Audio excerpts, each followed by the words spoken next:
Hello friends, आप सभी को नमस्कार। मैं हितेश कुमार एक बार फिर से आप सभी का ज्ञानकोश यूट्यूब चैनल में स्वागत करता हूं।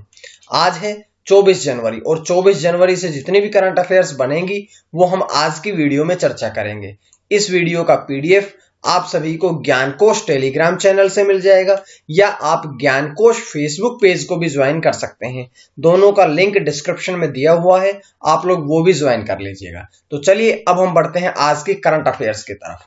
तो सबसे पहले तो बात करें, क्योंकि आज है 24 जनवरी और 24 जनवरी का जो दिन है वो किस दिवस के रूप में मनाया जाता है। तो सबसे पहले बात करेंगे कि अंतरराष्ट्रीय शिक्षा दिवस के रूप में आज का दिन 24 जनवरी जो है ये मनाया जाता है। अब इस दिवस को मनाने की जो शुरुआत है वो 2 वर्ष पहले हुई थी, यानी कि इसकी शुरुआत जो है पहली बार अंतरराष्ट्रीय शिक्षा दिवस जो है वो 2019 में मनाया गया था। अब बात करते हैं, ये तो है अंतरराष्ट्रीय शिक्षा दिवस, लेकिन अगर हम बात करें भारत में भारतीय शिक्षा दिवस या राष्ट्रीय शिक्षा दिवस कब मनाया जाता है, तो राष्ट्रीय शिक्षा दिवस जो है ये 11 नवंबर को मनाया जाता है। दोनों प्रश्न है, दोनों प्रश्नों में जरा सा अंतर है कि अंतरराष्ट्रीय शिक्षा दिवस की बात आए तो 24 जनवरी और राष्ट्रीय शिक्षा दिवस की बात आए, भारतीय शिक्षा दिवस की बात आए तो 11 नवंबर। तो ये था पहला दिवस। अब आज ही का दिन दूसरा दिवस के रूप में माना जाता है। दूसरा कौन सा? राष्ट्रीय बालिका दिवस। 24 जनवरी को ही राष्ट्रीय बालिका दिवस के रूप में भी मनाया जाता है। इसकी शुरुआत कब हुई थी? तो वर्ष 2008 में इसकी शुरुआत करी गई थी। अब बात करते हैं कि राष्ट्रीय बालिका दिवस जो है इसका उद्देश्य क्या है। तो इसका उद्देश्य है बालिकाओं को घरेलू हिंसा, बाल विवाह, दहेज आदि के प्रति और उनके अधिकारों के प्रति सचेत करना ही राष्ट्रीय बालिका दिवस का मुख्य उद्देश्य है। इसके बाद बात करते हैं एक बहुत इंपॉर्टेंट बात कि 24 जनवरी 1966 को इंदिरा गांधी जो थी वो देश की प्रधानमंत्री बनी थी और उन्हीं की याद में, इसी दिवस की याद में, इसी दिन की याद में जो है ये राष्ट्रीय बालिका दिवस मनाया जाता है। एक छोटी सी बात यहां से आती है, क्योंकि वो प्रधानमंत्री बनी थी देश की, तो यहां से आप लोगों ने ये बात समझनी है कि देश का सबसे ज्यादा सालों तक जो प्रधानमंत्री रहे थे वो थे पंडित जवाहरलाल नेहरू। उसके पश्चात दूसरे स्थान पर जो है वो है इंदिरा गांधी, जो कि दूसरे नंबर पर सर्वाधिक समय तक जो भारत की प्रधानमंत्री रहने का गौरव हासिल किया है। उसके बाद बात करते हैं, जैसा कि पिछले प्रश्न में पढ़ा कि राष्ट्रीय बालिका दिवस जो है वो तो है 24 जनवरी को, लेकिन अंतरराष्ट्रीय बालिका दिवस की बात करें तो 11 अक्टूबर को अंतरराष्ट्रीय बालिका दिवस मनाया जाता है। तो ये सारी बातें हमने यहां से पढ़ी। उसके बाद आज एक और दिवस मनाया जाता है। कौन सा दिवस? आज है उत्तर प्रदेश स्थापना दिवस। आज ही के दिन उत्तर प्रदेश राज्य का भी गठन हुआ था, स्थापना हुई थी। तो 24 जनवरी का ये तीसरा दिवस है कि उत्तर प्रदेश का स्थापना दिवस। स्थापना कब हुई थी? 24 जनवरी 1950 को। राजधानी कहां पर है? तो उत्तर प्रदेश की राजधानी है लखनऊ में। उत्तर प्रदेश में जिले कितने हैं? 75। उत्तर प्रदेश के राज्यपाल कौन है? आनंदीबेन पटेल। और बात करें अगर हम मुख्यमंत्री की, तो बीजेपी पार्टी के योगी आदित्यनाथ जो हैं वे उत्तर प्रदेश राज्य के वर्तमान में मुख्यमंत्री हैं। तो ये सारी बातें हमने आज की उस वीडियो में पढ़ाई है। अब हम बढ़ते हैं आज के एक एक करके प्रश्नों की तरफ। आज के जो प्रश्न रहेंगे उसमें प्रश्नोत्तर का जिक्र नहीं होगा, बल्कि प्रश्न नहीं पूछे जाएंगे, सीधे सीधे मैं आपको जवाब देते चलूंगा। कल से दोबारा से आप लोगों के प्रश्नोत्तर की तरह ही सीरीज वीडियो जो है वो चलती रहेगी। आज के लिए सिर्फ ये ऐसी सीरीज हमने शुरू करी है। तो बात करते हैं कि 10वीं राष्ट्रीय हॉकी प्रतियोगिता के विजेता कौन बने हैं। 10वीं जो राष्ट्रीय आइस हॉकी प्रतियोगिता है इसके विजेता बने हैं आईटीबीपी। आईटीबीपी की जो टीम है, यानी कि भारत तिब्बत सीमा पुलिस बल की जो टीम है, वो अब 10वीं राष्ट्रीय आइस हॉकी प्रतियोगिता के विजेता बने हैं। उन्होंने इस मुकाबले में हराया किसको है? तो उन्होंने लद्दाख को हराया। और लद्दाख वर्तमान में आपको पता होना चाहिए कि केंद्र शासित प्रदेश है। आयोजन कहां पर हुआ था? तो इसका आयोजन हुआ था गुलमर्ग आइस रिंग में। और यहां से एक दो प्रश्न और भी पढ़े जाते हैं कि बात करें अगर हम लद्दाख की, तो लद्दाख को भारत में आइस हॉकी की राजधानी भी माना जाता है। तो अगर आपसे प्रश्न पूछा जाए कि आइस हॉकी की राजधानी कौन से जगह को माना जाता है, तो लद्दाख को माना जाता है। अब ये जो प्रतियोगिता गुलमर्ग आइस रिंग में हुई थी, ये 8,694 फीट ऊंचाई पर, जो समुद्र तल है इससे 8,694 फीट की ऊंचाई पर यह आयोजित करी गई थी। इसका आयोजन कब से कब तक हुआ? तो 16 से 22 जनवरी तक, 16 से 22 जनवरी तक इसका आयोजन किया गया था। उसके बाद बढ़ते हैं अगले प्रश्न की तरफ। बल्कि इसी प्रश्न में थोड़ी जानकारियां और भी आती है, जैसे कि ice hockey association of India के अध्यक्ष कौन है? तो के.एल. कुमार। और अगर बात करें कि ice hockey association of India की सदस्यता कब मिली थी, तो 27 अप्रैल 1989 को। अब यहां से देखिएगा, क्योंकि आईटीबीपी ने जीता है, तो आईटीबीपी के बारे में थोड़ी बातें पढ़ते हैं। जैसे सबसे पहले हम पढ़ेंगे फुल फॉर्म। आईटीबीपी की फुल फॉर्म है Indo Tibetan border police force. इसकी स्थापना कब हुई थी? 24 अक्टूबर 1962 में। मुख्यालय कहां पे है? नई दिल्ली में। महानिदेशक कौन है? तो इसके डीजी, डायरेक्टर जनरल या महानिदेशक जो हैं वे है एस देशवाल। ये सारी जानकारियां जो है वो हमें इस प्रश्न से मिली है। उसके बाद अगला प्रश्न आपकी स्क्रीन पे आया है कि माइकल एंड शीला हैंड पुरस्कार 2021 से किसे सम्मानित किया गया है? तो भारतीय गणितज्ञ निखिल श्रीवास्तव को अब माइकल एंड शीला हैंड पुरस्कार 2021 से सम्मानित किया गया है।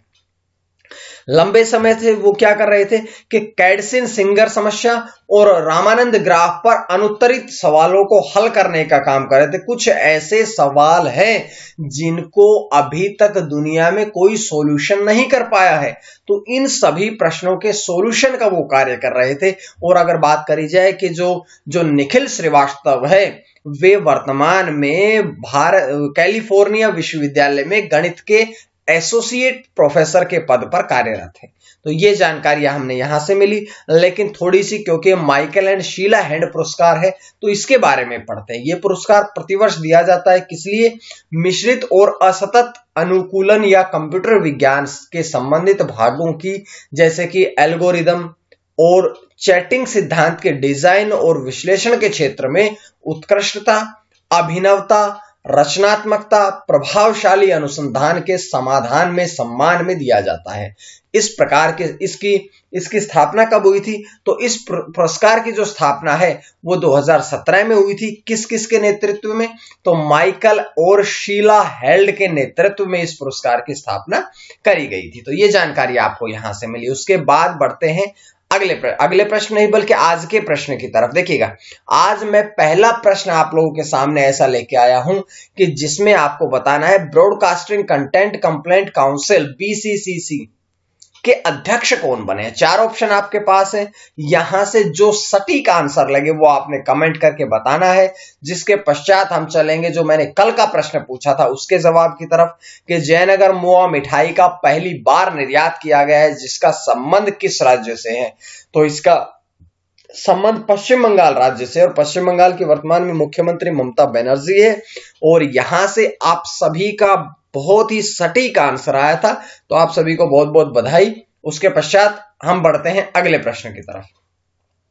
जैसा कि मैं बता चुका हूं कि आज प्रश्नोत्तर नहीं हो रहा है, आज मैं सीधे सीधे जवाबों की तरफ बढ़ रहा हूं। तो अगला प्रश्न आप लोगों के लिए है कि business standard of bank of year 2019-20 का पुरस्कार दिया गया है। तो इस पुरस्कार से किसे सम्मानित किया गया? इस पुरस्कार से सम्मानित किया गया है श्याम श्रीनिवासन को। कौन है वे फेडरल बैंक के एमडी और सीईओ। एमडी मतलब प्रबंध निदेशक और सीईओ मतलब मुख्य कार्यकारी अधिकारी हैं।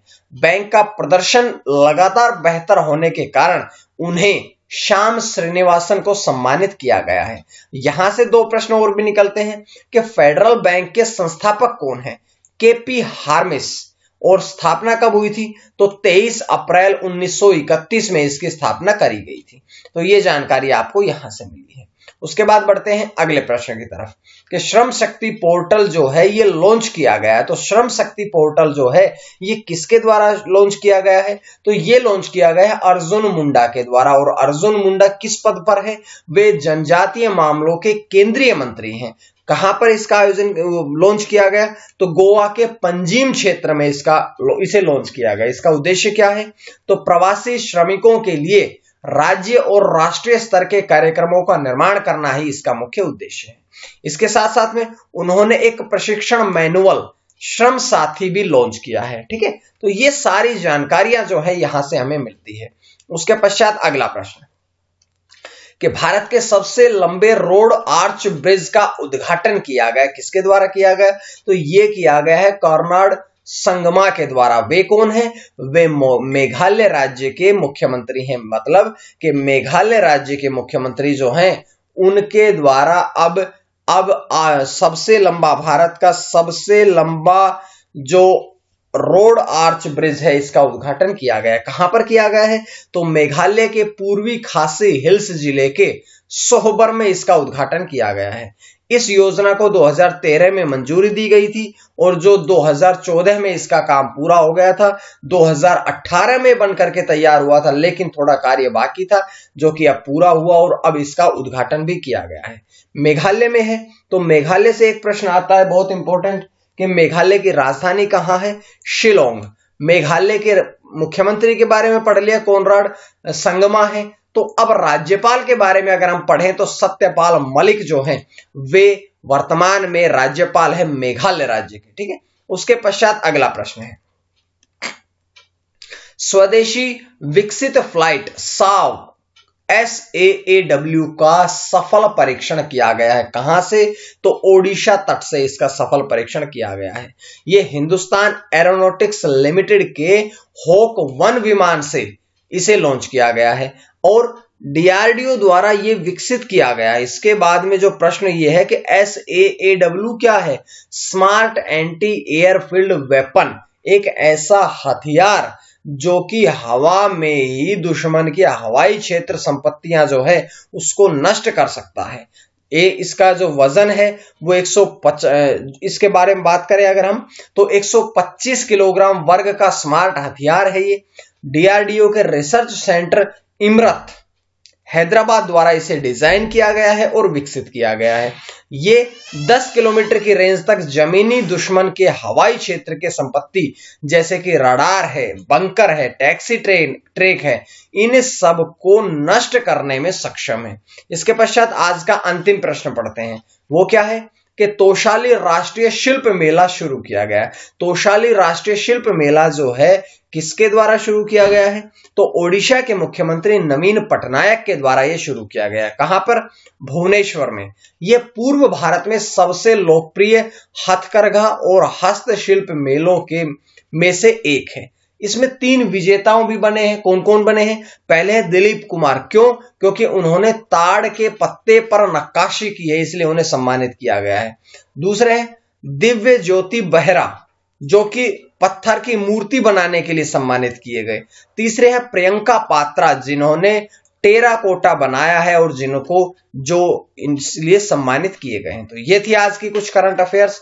उम्मीद है आप सभी को पसंद आई होगी और केवल आज की ही करंट अफेयर ऐसी है जो कि मैं आपको लगातार प्रश्न में दे रहा हूं। कल से दोबारा से ऐसे ही प्रश्न उत्तर से शुरू करेंगे हम। आज के लिए इतना ही। मां सरस्वती की कृपा आप सभी पर बनी रहे। PDF ज्ञानकोश टेलीग्राम चैनल से ले या ज्ञानकोश फेसबुक पेज से। आज के लिए इतना ही। धन्यवाद।